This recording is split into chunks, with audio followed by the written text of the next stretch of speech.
The air inside the packed courtroom was heavy with tension. The murmur of voices filled the space as people took their seats, waiting for the next case to be heard. Judge Allen Thornton, a grizzled, no-nonsense man with sharp gray eyes, adjusted his robe and tapped his gavel twice against the bench. "All rise for the Honorable Judge Thornton," the bailiff announced, and the courtroom fell into a respectful silence. A moment later, the defendant was led into the room, a middle-aged man in an ill-fitting suit. He was being accused of embezzlement, a serious crime, and he looked petrified. The prosecution team was ready, a group of polished attorneys in their expensive suits, smirking in confidence. Then the defense attorney walked in, a teenager. Judge Thornton blinked in disbelief as he watched a young girl, no older than 16, stride toward the defense table. She was small, barely 5 feet tall, dressed in a modest navy blue dress with her hair neatly tied into a ponytail. She carried a briefcase that seemed almost too large for her. Laughter rippled through the courtroom. "Excuse me," Judge Thornton said, his voice dripping with condescension. "Where's the real defense attorney?" The girl, unfazed, met his gaze. "That would be me, Your Honor. My name is Veronica Carter, and I will be representing Mr. Daniels." The courtroom erupted into laughter. Even the prosecution chuckled, whispering among themselves. Judge Thornton rolled his eyes. "Young lady, this is not a school debate competition. This is a serious court of law." Veronica nodded. "I'm fully aware, Your Honor." Thornton sighed. "And what exactly are your credentials? Are you even legally allowed to be here?" Veronica reached into her briefcase and pulled out a document, walking up to the bench. "According to the laws of this state, individuals under 18 can represent clients under special circumstances. I've already passed the bar exam." A collective gasp echoed through the room. Judge Thornton snatched the document, scanning it carefully. His expression shifted from amusement to disbelief. This must be a mistake," he muttered. "No mistake, Your Honor," Veronica said, keeping her voice firm. "I'd be happy to proceed with my client's defense if the court permits." The judge narrowed his eyes. "Fine. Let's see what you've got." The prosecution's lead attorney, Robert Maxwell, smirked as he stood. "Your Honor, given the unique circumstances, I'd like to request an expedited trial." Judge Thornton nodded, eager to see the girl make a fool of herself. "Granted." Maxwell approached the jury with the air of a seasoned professional. "Ladies and gentlemen, this is a clear-cut case. Mr. Daniels siphoned money from his company's accounts, over $500,000, and attempted to cover it up. We have undeniable evidence. Bank transactions, fake invoices, and even an email confession." He turned dramatically toward Veronica. "I imagine my opposing counsel isn't over her head, but let's proceed." Veronica smiled unfazed.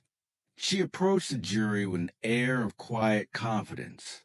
"Ladies and gentlemen, the prosecution wants you to believe this is an open-end shut case. But what if I told you that the so-called evidence is misleading?" Maxwell snorted. "Misleading? Are you going to tell us the money magically disappeared?" "No, I'm going to prove that my client never took it in the first place."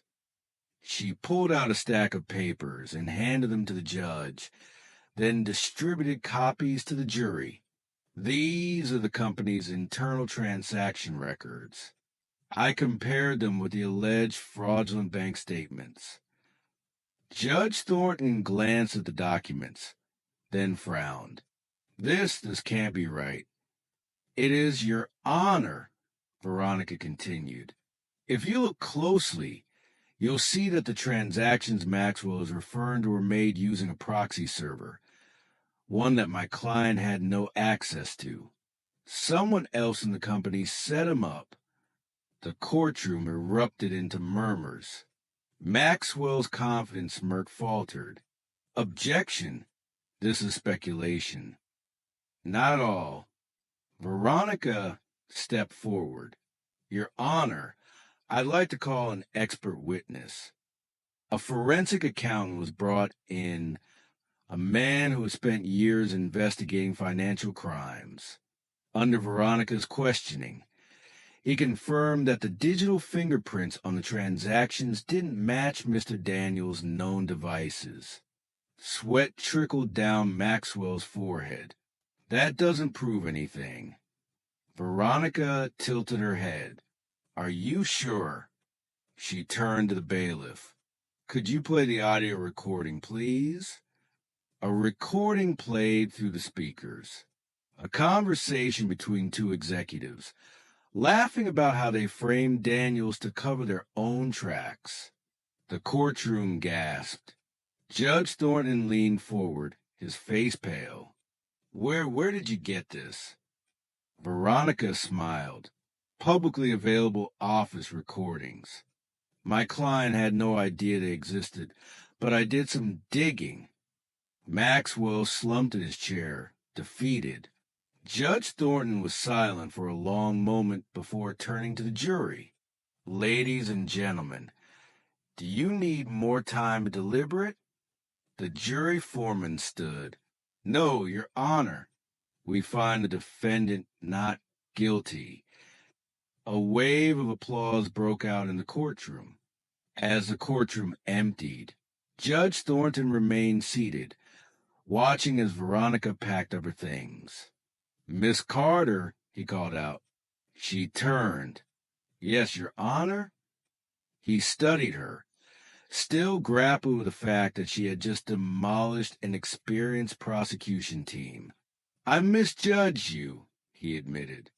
I assumed you were nothing more than an overconfident child. She gave him a small smile. That's understandable. Most people do. His curiosity got the better of him. How did you do it? How did you pass the bar at your age? Veronica's expression softened. I've always been fascinated by the law. My parents were lawyers before they passed away. I spent my childhood reading their case files instead of bedtime stories. The judge nodded slowly. And your client? Why did you take his case? Veronica hesitated, then said, Because I know what it's like to be underestimated. People assume intelligence comes with age. But the truth is, the law is about facts. And I happen to be very good at finding them. Judge Thornton let out a slow breath. Well, I have no doubt we'll be seeing more of you in the future. Veronica chuckled. You will, Your Honor. As she walked out of the courtroom, Judge Thornton shook his head with a small smile. He had mocked her, dismissed her as a joke. But now he had just witnessed the rise of a legal prodigy, and the world was about to know her name.